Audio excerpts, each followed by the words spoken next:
All right, Kweku, welcome. What do you have for us this afternoon on business? It's quite interesting, Wendy. Now, if you've had the opportunity to travel to Ivory Coast to do business, of course, if you have products that are not originally made in Ghana, you could be facing the authorities there. And this afternoon, that is what I have for the business community. Obviously, doing business with La Côte d'Ivoire, you should have your produce made in Ghana. But for instance, if the goods are, or the original origin is from somewhere, Switzerland, you can go through Ghana and take it to Ivory Coast. Right. Simply put, that's what is going to happen from now.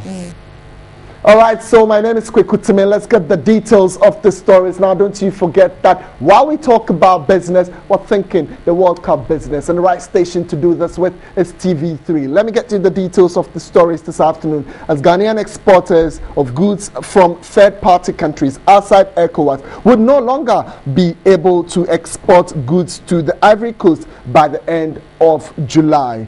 The Ivorian government has warned it will no longer accept goods which are not directly manufactured here in Ghana. All right, so we will bring you those details, but that's about the story that came out this afternoon. So you should just watch out, especially those who are doing business between the two countries. In other stories, Chancellor of the University of Ghana, Professor Ernest Aite, says government should introduce tax reforms through intensive research on the economy. He suggested widening the tax net and not overburdening the section of the private sector to solve the country's challenges. Many countries in sub-Saharan Africa are faced with challenges in their tax and public spending systems. Those liable to being taxed are unwilling to pay, with many others having nothing to be taxed. Governments will often economise on the valuable expenditure on maintenance, on keeping the capital in good working order. And the cost of that is that it's much less valuable to the private sector. It has less of an impact on growth.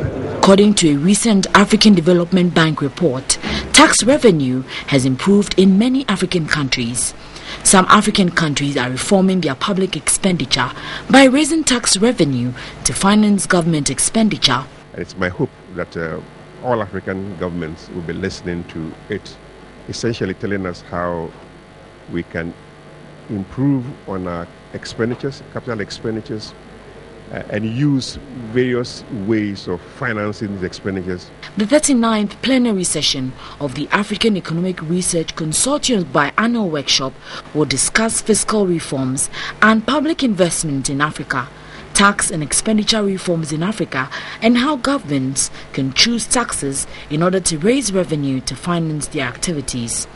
The 5-day workshop, which brought together policymakers and economists, will also research on the economy's volatility and come out with solutions. Let's do other stories now. Here, the National Development Planning Commission has identified Ghana's fiscal deficit as a major problem crippling the economy. At a stakeholders consultation meeting, the Commission said its policy direction is to create macroeconomic stability. It outlined its medium-term national development agenda, and that is from 2014 to 2017. The consultative meeting centered on strategies in improving the private sector and sustaining the economy.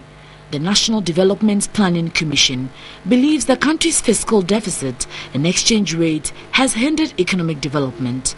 The issue about fiscal slippages is that it's a major anchor for most of the macroeconomic variables. When you slip, you're likely to have it effect in inflation. You are likely to have it translated to exchange rate problems and things like that. So when we were doing the assessment in 2013 for the current medium-term policy, this same scenario began to play again. The Commission believes revenue mobilization and targeting businesses in the country will be the way forward. We have proposed that we should move away from the lower end of the market. We've also proposed that we have to be strategic in the debt that we take in such a way that the debt will be used to service or support infrastructure that are self-amortizing. Director General of the Commission, Dr. Regina Iduchum, insists its work has contributed to bringing order to policy enactments in the country.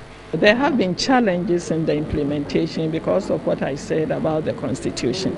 But now with the constitutional review and with a lot of discussions, Ghanaians agree that we need a long-term national development policy framework. And so that is what we are looking for. The stakeholders meeting will discuss the enhancement of competitiveness in Ghana's private sector, as well as transparent and accountable governance. The Development Commission intends to come out with a document through which its implementation would engender development. All right, so if you just joined us, you're still live on a Midday Live. We're bringing you more stories from our world of business. So their core duty is to mine gold in the country, but the recent drop in gold prices on the international market is affecting their operations. Now, AngloGold Ashanti's decision to close the Obuasi mine for 2 years has alarmed residents of Obuasi. According to them, the impact of this decision cannot be overemphasized. The details with Benjamin Adu. Over 6,500 are said to be on the retrenchment list. Panic has gripped the people of Obuasi following reports that AngloGold Ashanti is considering shutting down its Obuasi mine. The recent decision by the mines follows an earlier decision which saw about 430 workers losing their jobs. At the two-day workshop on participatory budgeting for Obuasi municipality, Adansi North, Adansi South and Amansia Central districts, participants were unhappy that after almost 120 years of mining, Obuasi and its surrounding district have virtually little to show. Chief Executive Officer of Center for Social Impact Studies, Richard Elima, said for many years, successful governments have failed to develop alternative industries to mining. Our road infrastructure continues to be primitive. Water and sanitation continue to be disappointing. The environmental impact of all these years of mining has left its footprint in the municipality and districts like a trophy from war. The nation Ghana definitely deserves better than what the company has offered to us now.